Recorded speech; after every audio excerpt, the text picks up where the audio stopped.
하나님의 이름으로 환영하고 축복합니다. 세계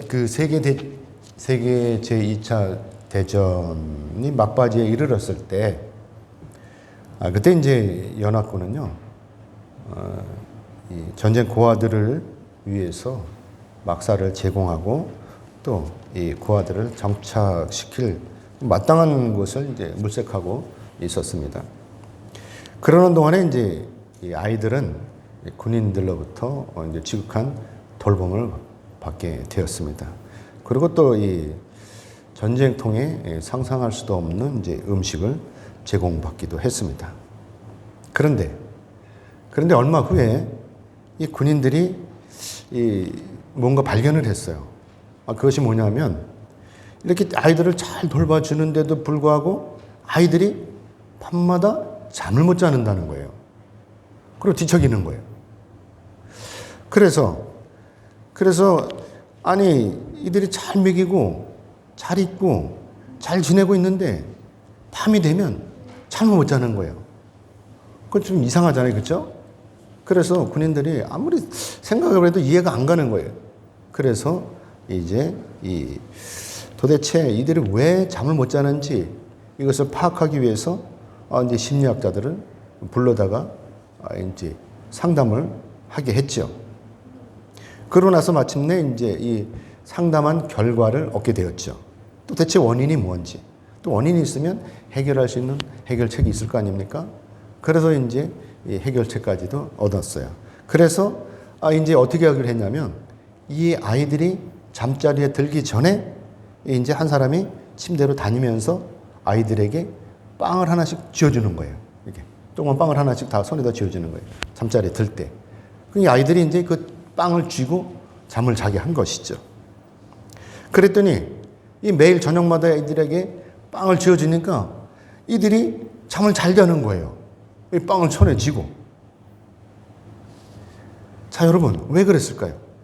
왜 아이들이 밤에 잠을 자지 못하다가 빵을 손에 쥐어주니까 잠을 잘 수 있었을까요?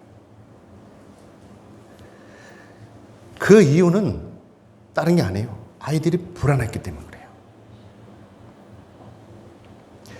낮 동안에 충분히 먹을 수 있었음에도 불구하고 이 아이들이 내일에 대한 소망이 없었기 때문에 그런 거예요. 내일은 내가 어떻게 살지? 내일은 내가 빵을 못 먹지 않을까? 내가 음식을 먹지 못하지 않을까? 이런 불안함이 있었던 거죠. 그러니까 이 밤에 잠을 못 자는 거예요. 내일에 대한 소망이 없으니까. 내일에 대한 소망이 없다는 것, 이것이 너무나 불행한 거죠. 그래서 아이들이 하루 종일 즐겁게 지내면서도 배불리 먹었으면서도 그 행복을 누리지 못하는 거예요. 불안하니까. 내일에 대한 소망이 없으니까 그 행복을 누리지 못하고 밤에 잠을 못 자는 거죠. 그래서 빵을 하나씩 쥐어주니까 그때에서야 내일에 대한 희망이 있는 거예요. 왜? 손에 든 빵 때문에. 그래서 잠을 잘 수가 있었다는 것입니다. 이젠 식사 걱정을 안 해도 되잖아요. 이젠 내일 빵을 걱정을 안 해도 되잖아요. 그러니까 평안한 마음으로 잘 수 있는 것이죠. 사랑하는 여러분, 여러분은 내일에 대한 소망이 있으십니까? 오늘 본 말씀 보면 예루살렘 성전에서요, 두 사람이 이 예수님을 기다리고 있었어요. 이들은 성령님의 도우심으로, 성령님의 깨우치심으로 예수님께서 성전에 오실 것을 미리 알고 있었습니다. 그래서 이 두 사람이 아기 예수를 부모님들이 이 품에 안고 올라오는 것을 기다리고 있었죠. 평생을 기다리고 있었다고 하는 것입니다. 이들의 소망, 이들의 평생 동안 기다리고 있었던 그 소망은 바로 예수님을 만나는 거였어요. 그 중에 한 사람은 오늘 본문에서 시므온이라고, 또 그 중에 한 사람은 안나라고 이렇게 말씀을 하고 있습니다. 자, 그럼 먼저 우리가 이 시므온에 대해서 우리가 보도록 하겠습니다. 오늘 본문 25절에서 26절의 말씀을 보겠습니다. 25절에서 26절입니다. 같이 읽겠습니다. 시작. 예루살렘에 시므온이라 하는 사람이 있으니 이 사람은 의롭고 경건하여 이스라엘의 위로를 기다리는 자라. 성령이 그 위에 계시더라. 그가 주의 그리스도를 보기 전에는 죽지 아니하리라 하는 성령의 지시를 받았더니 성령의 감동으로 성전에 들어가매 마침 부모가 율법의 관례대로 행하고자 하여 그 아기 예수를 데리고 오는지라. 아멘. 여기서 시므온이라고 하는 이름은 유대 사회에서 아주 흔한 이름이죠. 시므온이 이제 야곱의 둘째 아들이기도 하지만 또 시몬이 뭐죠? 나중에 베드로 시몬 베드로 할 때 이 같은 말이죠. 오늘 본문에서 보시다시피 이 시몬이라고 하는 사람은 평생을 의롭고 경건하게 살았다라고 이렇게 말씀하고 있어요. 그러면서 이 시몬이 이스라엘의 위로를 기다리며 살아왔다라고 이렇게 이야기하고 있는 것이죠. 이스라엘의 위로가 뭘까요? 이스라엘의 위로는 이스라엘의 해방인 거예요. 그동안 로마 군인들로부터 식민지 생활을 한 이 이스라엘이 해방이 되는 거죠. 이것을 기다려왔던 것이죠. 그래서 우리는 오늘 이 시몬을 통해서 우리가 예수님을 기다리는 삶이 어떤 삶인지를 우리가 한번 배우게 되는 것이죠. 오늘날 우리는 이 타락한 세상, 이 불신이 난무하는 이 세상 속에서 살고 있는 것이죠. 서로 그냥 서로 싸우잖아요. 그렇죠? 요즘 보면 정신없어요. 누가 옳은지 누가 그런지도 판단할 수 없어. 도대체가 어떤 게 옳은 건지 모르죠. 이런 현실 속에서 살고 있죠. 이런 현실 속에서 과연 우리는 어떠한 삶을 어떻게 살아야 되는지를 우리는 오늘 이 본문을 통해서 배우게 된다라고 하는 것입니다. 자, 이제 우리는 어떻게 살아야 할까요? 그거를 우리 차근차근 한번 알아보도록 하겠습니다.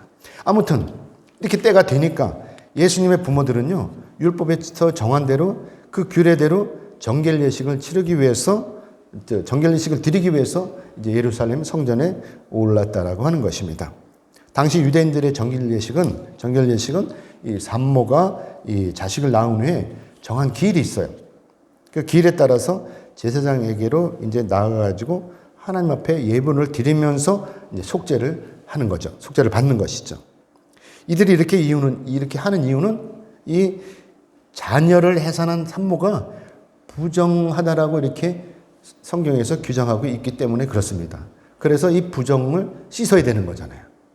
그래서 레위기 12장 1절에서 5절의 말씀에 따라서 남자아이는 이 태어난 지 40일 만에 또 여자아이는 태어난 지 80일 만에 성전에 올라가서 번제와 속죄제로 하나님 앞에 드렸다라고 하는 것입니다. 그렇기 때문에 아기 예수님이 예루살렘 성전에 오르실 때는 언제였냐? 바로 예수님께서 이 땅에 오신 지 40일이 지났을 때라고 하는 것이죠. 아무튼 이때 금전적으로 부유한 사람이라면 양으로 예물을 드려요. 양으로. 그런데 가난한 사람들은 그렇게 할 수가 없잖아요. 그 가난한 사람들은 삿비둘기나 집비둘기 가지고 와서 드리라고 이렇게 설명하고 있어요. 말씀하고 있어요. 오늘 본문에서도. 그래서 이 예수님의 부모님도 가난했기 때문에 나사렛에서 요셉이 목수일을 했잖아요. 가난하기 때문에 지금 성전에 올라와서 드릴 게 없으니까 비둘기로 예물을 드렸겠죠. 아무튼 이렇게 예수님께서 이 부모님들과 성전에 오르실 때 이때 성전에서 이제 그 평생을 기다렸던 경건하게 기다렸던 이 시므온이 성령의 인도하심을 따라서 예수님을 만나게 되는 것이죠. 이제 대면하는 거죠. 이 성령의 역사는요 이렇게 아주 정확하고 아주 주도면밀하다 하는 것입니다. 빈틈이나 허점이 없으셔야 하나님이 하시는 일은. 그동안 오랜 시간을 거쳐서 이렇게 기다렸는데 이 예수님을 기다렸는데 이 시므온이 이때야말로 비로소 이 계시의 말씀이 완성이 되는 순간이 되는 것입니다. 그래서 시므온이 이렇게 예수님을 만나고 나서 예수님을 뵙고 나서 찬송을 하는 거예요. 오늘 29절에 32절 말씀 같이 읽겠습니다. 시작. 주제여 이제는 말씀하신 대로 종을 평안히 놓아주시는도다. 내 눈이 주의 구원을 보았사오니 이는 만민 앞에 예비하신 것이요 이방을 비추는 빛이요 주의 백성 이스라엘의 영광이니이다 하니. 아멘. 이때 시므온은요 성전에서 아기 예수님을 기다리시면서 이 정결 예식을 드리려고 이 성전에 올라오는 많은 부모들을 봤을 거예요. 그렇죠? 그렇죠? 정결 예식을 드리러 올라오는 사람이 예수님 뿐이겠어요? 뭐 다른 사람들도 있었을 거 아닙니까? 그들 중에 이렇게 정결 예식을 드리려고 올라오는 사람들 중에 어떤 사람은 부자일 수도 있고 또 어떤 사람은 가난한 사람일 수도 있어요. 그렇죠? 뭐 그러나 유대인이라면 뭐 부자이든지 가난한 자든지 무조건 아이를 낳으면 이렇게 성전에 올라와서 하나님 앞에 정결 예식을 드려야 하는 것이죠. 이것이 이제 율법에서 정한 것이고 유대인은 또 이 율법에 따라 하는 거예요. 그러니까 누구라도 올라와야 되는 거죠. 그러면서도 이때 유난히 이 요셉 허름한 옷을 입고 오는 허름한 부부가 안고 오는 이 아기 예수님을 보게 되는 것이죠. 원래 요셉은 갈릴리 나사렛에서 목수 일을 하던 사람이잖아요. 그러다가 이제 이 요셉이 이 로마 황제의 명령에 따라가지고 호적을 하러 이 나사렛에서 예루살렘으로 올라와서 베들레헴으로 가서 거기 가서 이제 아기 예수님을 순산하게 되잖아요. 그렇죠? 출산하게 되잖아요. 그러니 먼 길을 올라와서 이 베들레헴에 와서 아기를 출산했으니까 그 모습이 오죽하겠냐는 거죠. 지금도 아니고 지금 우리의 이 세대가 아니고 2000년 전에 그 세대가 그때는 어땠겠냐 하는 것이죠. 얼마나 행색이 초라했겠어요. 그런데 그럼에도 불구하고 이 시몬이 요셉의 부부를 한눈에 알아봤다라고 하는 것이죠. 그냥 이 마리아의 품에 안에 있는 그 예수님을 딱 보는 순간 성령의 이끌림을 따라서 알아보게 됐다는 거죠. 그래서 여기서 시몬의 이 고백을 통해서 이 시몬이 만난 예수님이 그냥 단순한 왕이 아니라는 것을 알게 된 거예요. 이스라엘 왕이 아니라는 것을 알게 된 것이죠. 이게 사실인 거예요. 메시아는 기름 부음 받은 자라는 뜻이에요. 이 히브리어로 메시아는 이 기름 부은 자라는 기름 부음을 받은 자라는 뜻이고 왕이고 제사장이고 또 선지자예요. 그런데 지금 이 시몬의 고백을 보면 이 인간적인 왕이 아니고 예수님이 세상을 구원하실 메시아, 즉 하나님이시라는 것을 고백하고 있는 것이죠. 그냥 지금까지는 시몬이 누굴 기다렸어요? 이스라엘을 구원할 강력한 왕을 기다린 거예요. 이스라엘 왕을. 그랬는데 딱 만나보니까 이건 이스라엘을 구원할 왕이 아니라 온 인류를 구원하실 하나님을 만난 거예요. 그래서 시몬이 이렇게 찬송을 하는 것이죠. 내 눈이 주의 구원을 보았사오니 라고 이렇게 고백을 하는 거예요. 이렇게 찬송을 하는 거예요. 이 예수님을 만나기 위해서 성령님에 이끌려서 죽기 전에는 네가 메시아를 볼 것이라고 하는 이 성령님에 이끌려서 이 시몬이 평생을 경건한 마음으로 경건한 생활을 하면서 예수님을 기다렸던 거예요. 시몬이 이 예수님 만났을 때 얼마나 가슴이 벅찼겠어요. 그래서 시몬이 고백하잖아요. 이제 죽어도 여한이 없다. 이렇게 고백하는 거잖아요. 그래서 시몬이 아기 예수님을 찬양하는 거예요. 이렇게 만민을 위해 예비하신 이방을 비추는 빛이요 주의 백성 이스라엘의 영광이라고 찬양하는 것입니다. 저는 옛날에 여러분도 아시다시피 이 사업을 했었잖아요. 그렇죠? 그 사업을 잘하기 위해서 돈을 많이 벌기 위해서 이제 기도를 한 거예요. 어떻게 하면 돈을 많이 벌까? 하나님이 또 혹시 가르쳐 주지 않을까? 그래가지고 교회 가서 기도를 하는 거예요. 철야를 했어요. 철야. 1년을 넘도록 철야를 했어요. 여러분 생각을 해보세요. 교회 가서 철야. 우리 이명재 집사님 자신 있으세요? 교회 와서 밤에 와서 철야하실 생각 있으세요? 철야하면 그쵸. 저도 일을 하면서 했어요. 일하면서. 그 철야를 1년을 넘게 했어요. 이제 철야를 하다가 새벽 3시 반이 되면 또 나가야 돼요. 차량 운행하러. 그러니까 3시간, 4시간 자는 거죠. 교회에서. 이제 그러고서 이제 새벽 3시 반이면 차량 운행하러 나가고 이렇게 했어요. 제가 이렇게 철야를 하게 된 것은 돈을 많이 벌어가지고 이제 교회에서 폼나게 이제 쓰고 그러려고, 봉사하려고. 그런 생각에 이제 교회 가서 1년이 넘도록 철야를 한 것이죠. 그때 사람들은요, 저한테 그러는 거예요. 아니, 서리 집사가 왜 그렇게 기도를 하느냐 이거죠. 이상하게 생각하는 거예요. 서리 집사 그러니까. 안수 집사도 있는데. 서리 집사. 그때 우린 장로가 없었어요. 아무튼 그때 저는 날마다 교회 가서 처리하는 것이요. 하나도 부담스럽지 않았어요. 오히려 교회 가서 처리하는 게 더 좋았어요. 그러니까 하죠. 그렇죠? 그러다가 제가 하나님을 만난 거예요. 돈을 많이 벌게 해달라고 기도하다가 제가 하나님을 만난 거죠. 제가 그때 하나님을 만나니까 어떻게 돼요? 제 인생이 바뀐 거예요. 사랑하는 여러분, 제가 돈을 많이 버는 것보다 제가 주의 종이 되기를 하나님은 원하신 거예요. 그래서 기도를 시키신 거예요. 1년이 넘도록 철회할 기도를. 우리의 생각과 하나님의 생각은 완전히 달라요. 여러분의 생각하고 하나님의 생각은 완전히 달라요. 우리는 넘어지는 생각을 해요. 그렇지만 하나님은 어떻게 돼요? 우리를 세우시는 분이에요. 시므온이 이스라엘을 해방을 위해서 기도하다가 온 인류를 구원하신 이 예수님을 만난 것처럼 오늘 내가 나를 위해서 기도하다가 내가 하나님을 만나면 우리의 인상이 완전히 바뀐다는 거예요. 아멘이죠? 하나님께서는 우리를 통해서, 저와 여러분을 통해서 하나님의 나라를 세워가십니다. 이게 하나님의 뜻인 거예요. 이게 하나님의 속성이신 거예요. 자, 그 다음에 이제 이 시므온에 대해서 알아봤으니까 우리 이제 안나에 대해서 우리가 또 보겠습니다. 우리 시므온에 대한 예언을 또 우리 한번 봐야 되겠죠. 어떤 예언을 했는지 우리 이 34절 35절 보겠습니다. 오늘 보면 34절 35절 같이 읽겠습니다. 시작.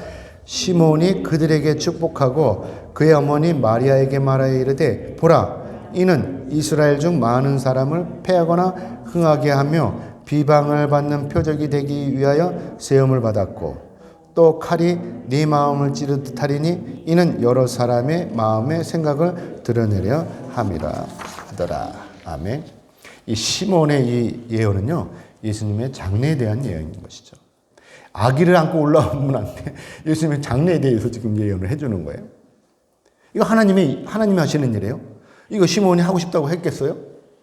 그래서 예수님께서 이 온 인류를 구원하시려고 오셨음에도 불구하고 이 구원자로 오셨음에도 불구하고 많은 사람이 표적이 돼가지고 예수님께서 많은 박해와 곤욕을 치르실 것을 예언하는 거죠. 뿐만 아니라 예수께서 이렇게 십자가에서 돌아가시니까 이를 목격한, 이를 눈으로 본 이 어머니 마리아의 마음이 어떻겠냐 하는 것이죠. 가슴이 찢어지는 것. 칼로 도려내는 것처럼 가슴이 찢어질 것이라고 이렇게 그렇게 아플 것이라고 지금 이야기를 하는 거예요. 이처럼 예수님은요, 마리아를 통해서 이 땅에 오실 때 참 인간으로 오셨어요.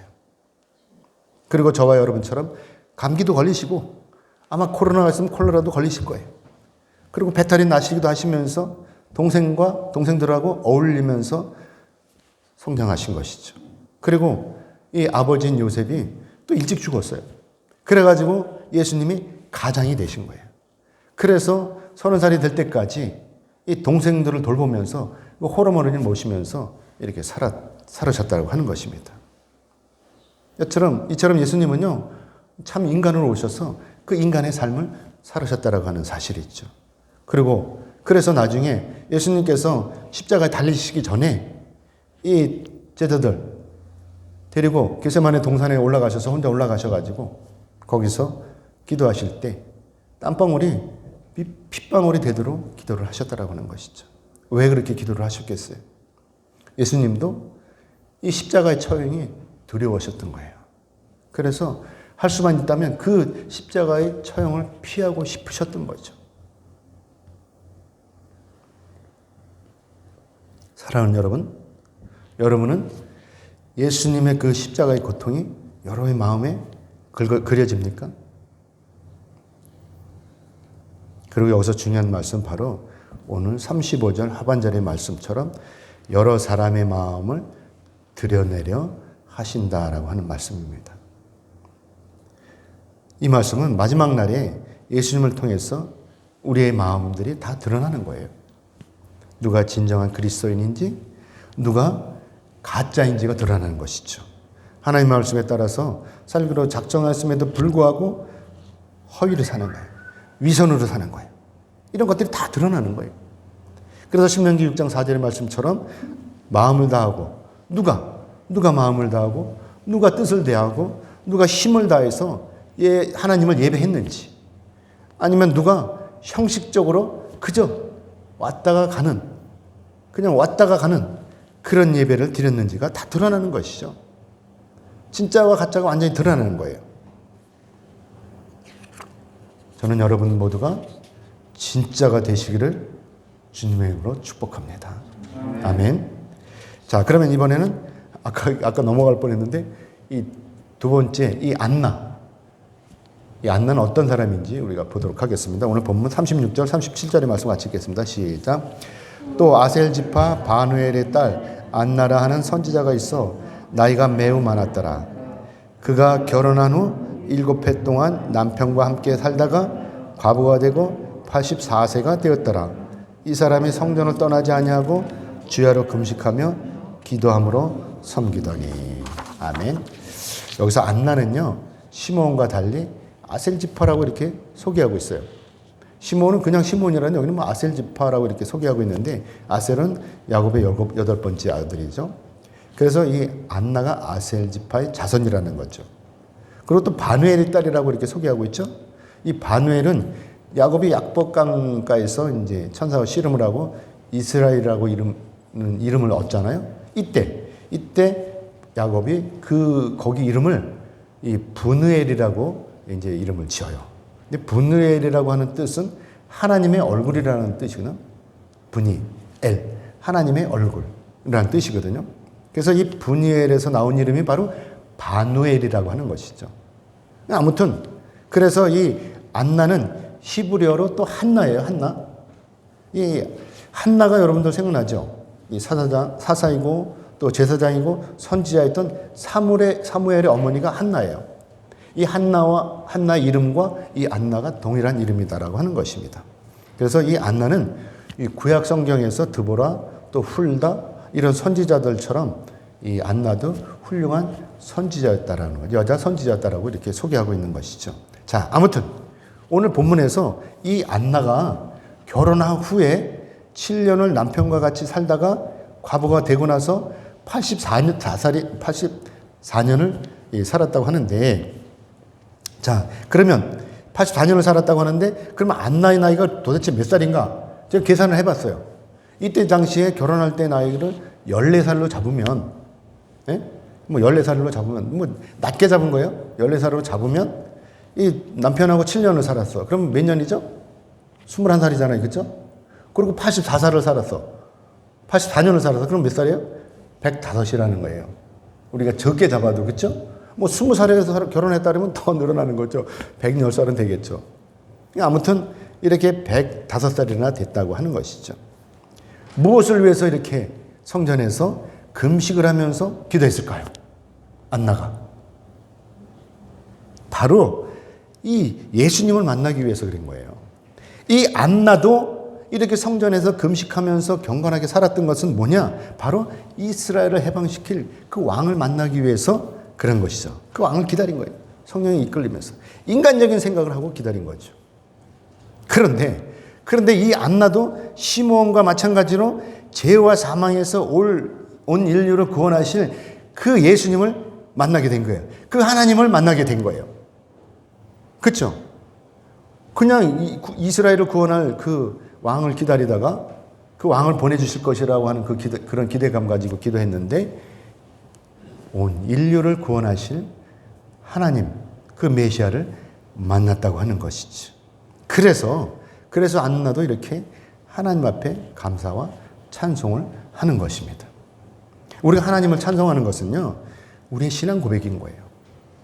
우리 이명재 집사님이 늘 이거 핸드폰에다 찬송을 틀고 다니는데, 그게 바로 신앙 고백인 거예요.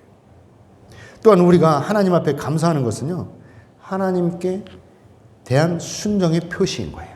우리가 예물을 드리면서 감사하는 것이 이 하나님에 대한 순종의 표시인 거예요. 우리가 오늘 하나님으로부터 은혜를 받았다면 당연히 하나님께 감사해야 하는 것이고 따라서 하나님께 찬송을 올려드려야 하는 것입니다. 이것이 바로 신앙인인 저와 여러분의 당연한 의무인 거예요. 아멘이죠? 자, 이제 예수님은요, 예루살렘 성전에서의 모든 정결 예식을 마치시고 이제 부모님과 함께 갈릴리로 돌아가셔서 거기서 이제 성장을 하시게 됩니다. 그래서 누가는 이것을 이렇게 말씀하고 있죠. 오늘 본문 40절의 말씀을 같이 읽겠습니다. 시작. 아기가 자라며 강하여 지고 지혜가 충만하며 하나님의 은혜가 그의 위에 있더라. 아멘. 이제 말씀을 맺겠습니다. 하나님께서는요, 우리가 승리하시기를 원하십니다. 사랑하는 여러분, 여러분의 소망은 무엇입니까? 여러분이 이렇게 하나님 앞에 나와서 예배하는 목적이 무엇입니까? 물론 여러분 나름대로 여러 가지 소망과 목적이 있으실 거예요. 어떤 분은 사업을 위해서, 어떤 분은 직장을 위해서, 어떤 분은 자녀들을 위해서, 어떤 분은 경제적인 문제를 위해서, 또 어떤 분은 건강을 위해서 이 예배의 자리에 나오셨을 거예요. 그러나 여기서 중요한 것은, 무엇보다도 여러분에게 중요한 것은 뭐냐면 지금 전능하신 하나님 앞에 나오셨다는 사실인 거예요. 여러 가지 문제를 가지고 왔지만 이 자리가 바로 하나님의 자리라고, 하나님 앞이라고 하는 거예요. 이 사실이 중요한 거예요. 우리가 이렇게 하나님 앞에, 전능하신 하나님 앞에 나왔다는 것, 이 사실이 중요한데 이 사실과 함께 하나님 앞에 엎드리면 우리는 하나님을 만날 수가 있다라고 하는 것입니다. 그러면 우리 하나님을 만나면, 전능하신 하나님을 만나면 어떻게 돼요? 모든 문제가 다 풀리는 거예요. 만사가 형통한 것입니다. 시므온과 안나의 공통적인 소망은 이스라엘의 해방이었어요. 그렇죠? 이스라엘 해방이었어요. 그러나 하나님의 계획은요, 이스라엘 해방이 아니에요. 하나님의 계획은 온 인류의 구원인 거예요. 우리의 소망, 저와 여러분의 소망은 뭐죠? 문제 해결이에요. 우리한테 당면에 있는 이 문제 해결하는 거예요. 그렇지만 하나님의 계획은 뭐죠? 우리의 이 문제를 통해서 하나님의 계획은 뭐죠? 저와 여러분의 구원인 거예요. 아멘입니까? 사랑하는 여러분, 이제 우리는요, 2020년도 한 해를 마무리하는 시간이 되었습니다. 다사다난했던 이 코로나19로 인해 가지고 우리가 움츠릴 수 없는 이런 이 한 해를 마무리하면서 이제 밝아오는 2021년 새해는 여러분이 더욱더 큰 소망, 더욱더 멋진 소망을 가지시기 바랍니다. 성전에서 평생을 기다려온 시므온처럼 또 안나처럼 여러분들도 귀한 소망을 가지시기 바랍니다. 소망은요, 우리로 하여금 도전하게 하고 또 나아가서 우리로 하여금 매사에 승리하도록 이끕니다. 그래서 우리가 하나님 앞에 엎드리는 거예요.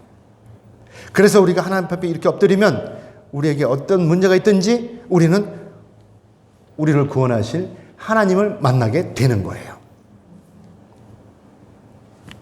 그러면 우리가 이렇게 전능하신 하나님을 만나면 어떻게 되겠어요? 어두웠던 우리의 모든 미래가, 암담했던 우리의 미래가 빛으로 오신 그 예수님으로 말미암아서 형통하게 되는 것입니다. 아멘이죠? 이제 여러분 모두는 2021년 새해를 맞아서 하나님의 은혜와 은총으로 말미암아서 귀한 형통의 복을 받아 누리시기를 주님의 이름으로 축복합니다. 아멘. 기도하겠습니다. 하나님,